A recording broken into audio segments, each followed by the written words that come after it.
IHRA Winston Circuit. Tim Gross in 1979 stopped Kenny Bernstein for a win here in Milan, and in 82 Gross fell to Raymond Beadle in the final. So Milan Dragway has been rather kind to Tim Gross.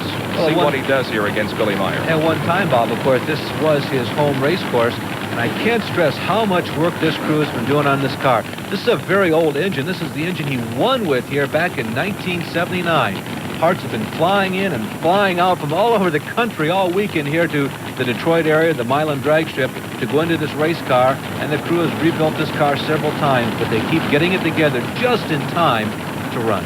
Gross near lane, Meyer far lane.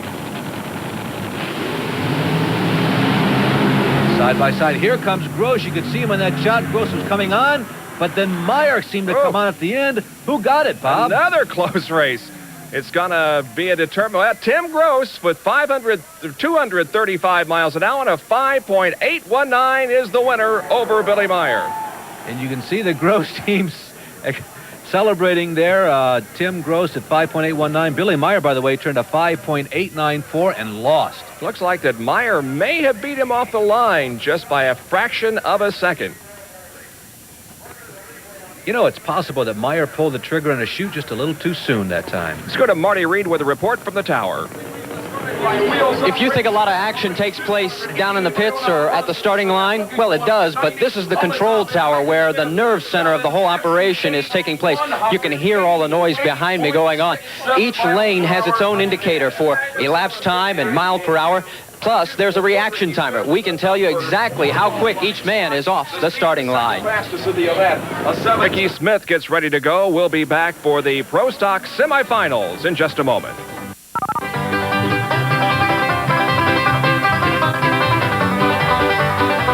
Tim Gross's pit, things have been fast and furious all weekend long. After scarring all kinds of parts during qualifying and barely making it to today's first round, barely making it to today's semifinals, here they are in the final round trying to get ready to go up against Dale Pulte. And Pulte has been running so smooth, so clean. The question is, can Tim Gross pull off one more upset? And Dale Pulte's pit is rather busy, too. He's even got the wife washing some parts there as they prepare for their final against Tim Gross. Now we move into the semifinals of the Pro Stock Division, and this is Tim Neighbors against Jim Ruth. Remember, Neighbors is that young 22-year-old who beat Bob Glidden. Jim Ruth in the Party Time car. You know why they call it Party Time? Because when you get beat, that's what you get to go and do. But so far, not yet today for Ruth.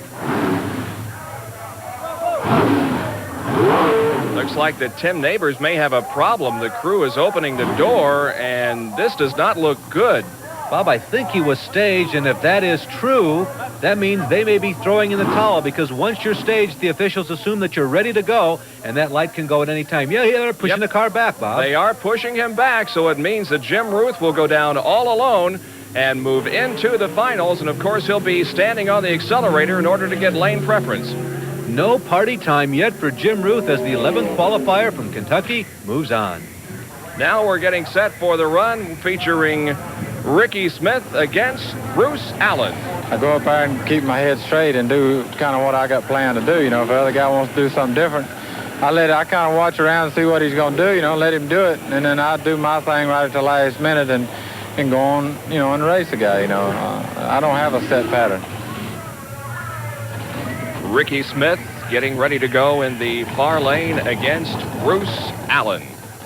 Ricky Smith, the man who was the only person to beat the great Lee Shepherd in the 1984 season, going up against the guy who has replaced Lee Shepherd. Nobody's filling his shoes, but this is the guy who has replaced him in his ride. Cars being staged now, each car getting up to the starting line as close as possible without tripping that red light. Allen in the near lane and Smith in the far lane. And Smith moves up, no red light. Allen also had nudged a little earlier. And he nudges again. No red light, Bob. I can't believe it. And boy, they both do get off the line in fine fashion. Good even start. Let's see how it winds up at the end of the drag strip. Looks like that Bruce Allen did nip Ricky Smith, but not by much. Wow, what a classic race. And there, look at the speed. 191, almost 191 and a half miles an hour. And if that is official, and yes it is, that is a potential new world's record for pro stock racing. It was an excellent run. Both cars off the line just about equally, and They were close all the way down, but Allen pulling off the win here by just a fraction of a second. Of course, Allen has to come back now in the finals and come within 1% of that 191.48 mile-per-hour run to make it official. Now we're going to bring you the finals in this sportsman class. Our first division, the stock eliminator, and the contestants, Ken Hutchinson in the near lane against Ken Schaubner in the far lane. Well, a couple of people from neighboring states. Hutchinson from Indianapolis, he's 34 years of age. Schaubner from Ohio. Schaubner in an E-Stock automotive, and Hutchinson in his A-Stocker in the near lane in this handicap race is the winner. Ken Hutchinson wins the stock eliminator class. In super stocks, it's Mike Boyles in the far lane against Bobby Morris near lane. A 1957 Chevrolet wagon, good old Charlie Brown for Mike Boyles in that far lane. He's had over 3,000 starts. It's one of the oldest cars in competition in America and one of the winningest of all times. He's won 4 world championships with this machine. Now the modified division, Ricky Mounts in the near lane against Fred White. Mounts is from Somerset, Kentucky. White is also from down there near the Mason-Dixon line, Kingsport, Tennessee to be exact. White in a 1965 Corvette in this handicap dialed-in race for modifieds is the winner. Nice run by Fred White, the winner in modifieds. Now in top sportsman eliminator, it's Mike Bazell in the near lane against John Coughlin in the far lane. Well, Coughlin is only 22 years of age. He's driving a dragster. Many of you who watch ASA racing probably recognize the name Jags Automotive. Yep, same company. This is the drag racing family, the Coughlins from Columbus, Ohio, but the winner was Mike Bazell. Now moving on to the hot rod finals. Dennis Hill will be in the far lane against Ronald Zeller. Now this is one of those divisions that has a breakout speed. In other words, you cannot go faster than 10.90 seconds in this division or you're a loser. Zeller is in the left lane and Dennis Hill is in the far lane or the right lane and the left lane. Ronald Zeller is the winner. Super Rod division, it's David Rampy against Tim McGuire. McGuire in the near lane and Rampy in the far lane. Another breakout division, 9.90 is the breakout time on this particular division. McGuire's lone national event win was in 1984, but he's a winner here again in Milan. And finally in Quick Rod, the far lane is Steve Grady. Near lane is Henry Korlak. Kind of a budget type racing for pro drags people if you'd like. 8.90 is the breakout speed, and in the far lane, Steve Grady becomes the winner. Those are the final runs in the sportsman class here at the IHRA Motorcraft Nationals at Milan, Michigan. We'll be back with the funny car and the stock finals right after this.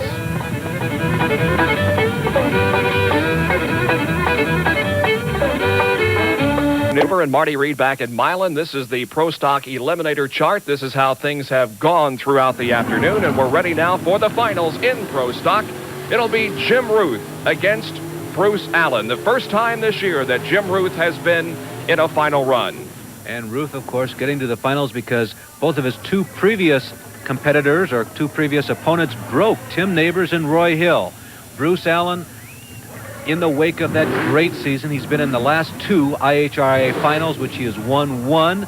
He has been in the finals of both NHRA and IHRA in 1985. You know, in the beginning, the reaction time of this young driver trying to step into this equipment and this team was a little bit suspect, but recently he's been showing rapid improvement. Allen is a 34-year-old engine builder from Lapeer, Michigan. Remember, he went 191.48 in his last round. He has to come within 1% of that to call it officially a world's record. Allen off the line, just slightly faster than Ruth, and it looks like it's going to be an easy win for Bruce Allen. Yes, Allen wins.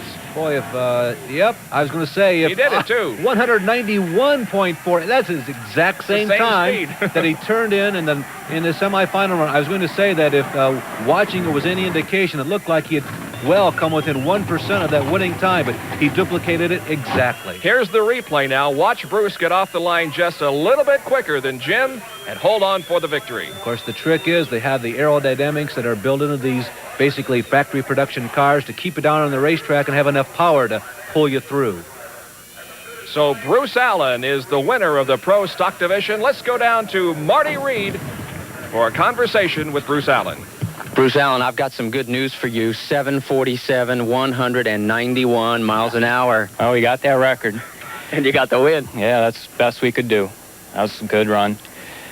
So cool, calm, and collected. I think you'd be doing backflips after a world record at over 191. Oh, it's just hard getting yourself up, and when you finally win, it's not a letdown, but it's, you know, just a relief, and it's good to relax a little bit. It's a tense day. One heck of a performance. Congratulations. Yeah, Buddy and Dave had her tuned up. We just had a real good day. Didn't have any problems, and car ran flawlessly and just really did a good job. Well, you've cut the points margin down to 90. Oh, that's good. Next race we'll try and get ahead. Okay. Thank you. And our congratulations from up here in the booth to Bruce Allen, winner of the Pro Stock Division. Well, here is the Pro Funny Eliminator chart as we move into the finals, which features Dale Puldee against this man, Tim Gross. The first time that Tim has been in the finals this year in IHRA. Dale Puldee, who has won twice already this year. Boy, you got to give the nod as far as favorites at this point to Dale Puldee, but let's see what happens. He's in the near lane. Gross is in the far lane. Off the line, Puldee is powering away. Boy, Bob, I'll tell you, yeah I think he's making this one look like pretty easy 9-to-5 work. Dale Puldee wins again. 252.80 miles an hour. It's a 5.780 run for Dale. You know, he had a disappointing season in 1984, but like 1977 and 1982, when this guy gets hot, he becomes almost invincible. We take a look at it once again, and I think you will see that Dale Puldee was in command from the very beginning. Well, you know, in each of the last 2 rounds, he pulled off a slower speed in terms of miles per hour than his opponents, but he had a quicker ET. That reaction time is really holding him in good stead. Tim Gross will have to wait for another, but it's been a good weekend for him. Let's go down once again to Marty Reed, who's with Dale Puldee. Thank you. Got some good news for you. 578, 252 miles an hour. It's another Sunday drive on ESPN. Well, I'm really glad to see it. It's had a lot of good luck with the Buick people this weekend out here helping us and doing a little technical work. And the Miller people are still behind us, and the champion and the whole crew. Bill Schultz, Randy Green, Mike Klober, and my wife Maria. You know, you only ran once in the 80s, everything else in the 70s. Just a tremendous performance. Crew prepared a good car. And the driver did a good job. I think so. I'll take it. Congratulations. Thank you very much. The winner of the Pro Funny Car Division, Dale Puldee. Back with our closing comments in a moment. It's a little tough time, but I got to tell you, you put in Herculean efforts to get through this race. Well, not only just myself, but there's 1,000 other people behind it. You know, all the people are my good friends and all that from back home in original hometown St. Joe, and my crew and all that, and a great deal of thanks to Barbara and, of course, my Skoll sponsorship. Well, I'll tell you something. You showed what drag racing's all about, that it's never give up, and we'll be there next round. You bet. You can never say die. You got to do the best you can at all times. See you down the road. Thank you. You will. And our congratulations to Tim Gross, runner-up in the Pro Funny Car Division this weekend. We saw a lot of good competition, but Larry, we also saw some unusual things. Yeah, for the first time that I can remember, a dispute between a couple of visual electronic media. I don't know which one you want to go with, but it certainly caused some discrepancy in one of those races and more speed. You begin to wonder, do you think that 270 miles an hour is possible? Oh, I doubt it, but you never know, do you? Another great job of covering the pit area by Marty Reed. Marty, your closing comments. In Pro Stock, a new world record of 191 miles an hour set by Bruce Allen. And maybe now people will stop referring to him as Lee Shepard's replacement and start referring to him as Bruce Allen. He is his own racer. And for Dale Puldee, 2 in a row on ESPN. And each round he got better, faster, finally finishing off with a 252 mile an hour blast. We'll find out if he can make it 3 in a row in Cincinnati.